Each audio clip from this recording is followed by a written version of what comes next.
পাহাড় হয়ে যায় আমার ফাগুনের দিন গনে গনে আর উধাও হয়ে যায় যত পথের বাধা সবই তো কালো সাদা কবে ঠিকানা পেয়ে হবে রঙিন চেনা নামেরই ডাকে আমি কি পড়াশোনা পড়াশোনা পড়াশোনা পড়াশোনার জন্য তুমি একদম মরে যাচ্ছ।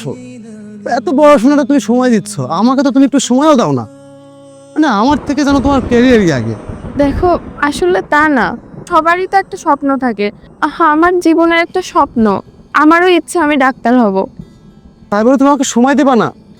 আচ্ছা, আমার থেকে যদি তোমার ক্যারিয়ারই আগে, তোমার যদি ডাক্তার হওয়ারই ইচ্ছা আগে জাগে, তাহলে ডাক্তারই হও। আরে এমন কিছু না, বাচ্চাদের মতো করো না রোহান, প্লিজ আমার সিচুয়েশনটা একটু বোঝার চেষ্টা করো। হ্যাঁ বুঝি তো, আমি বুঝি না? খুব সুন্দরভাবে পড়াশোনা করতেছো, এখন ভালো জায়গায় পড়তেছো, ভালো ছেলে পাচ্ছ, মেডিকেলের স্টুডেন্ট পাচ্ছ, এখন তো আমাকে দরকার নেই, তাই না? আরে না, এমন না। বুঝি ভাই, আমি সব বুঝি, এত অজুহাত দেওয়া লাগবে না ভাই।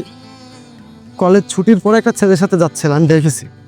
আরে ওইটা তোমার ক্লাসমেট, নোট নেওয়ার জন্য ওর মেসের সামনে গেছিলাম। বাহ বাহ, ম্যাচেও গেছিলা? ম্যাচের সামনে গেছিলা না ম্যাচের ভিতরে গেছিলা সেটা তো আমি জানি না, তাই না? আমার যা বোঝার বোঝা শেষ ভাই। তুমি তোমার রাস্তা মাপো, আমি আমার রাস্তা মাপছি।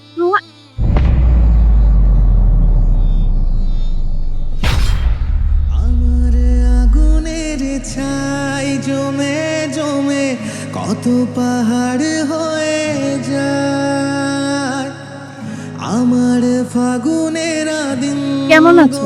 ভালো। তুমি? চলে আলহামদুলিল্লাহ ভালো। তোমার হাজবেন্ড? বিয়ে করিনি। তাহলে তোমার সেই বয়ফ্রেন্ড? সে আমার বয়ফ্রেন্ড ছিল না।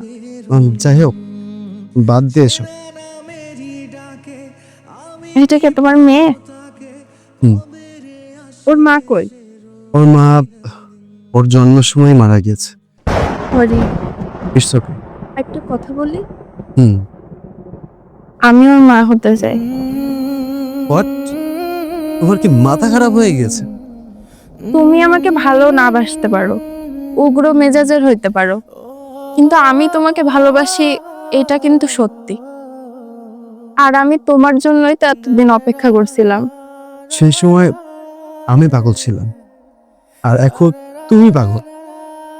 তোমার এত সুন্দর একটা লাইফ, তুমি ভালো একটা ছেলে দেখে বিয়ে করে নাও, এইসব ভূত মাথা থেকে ছাড়ো।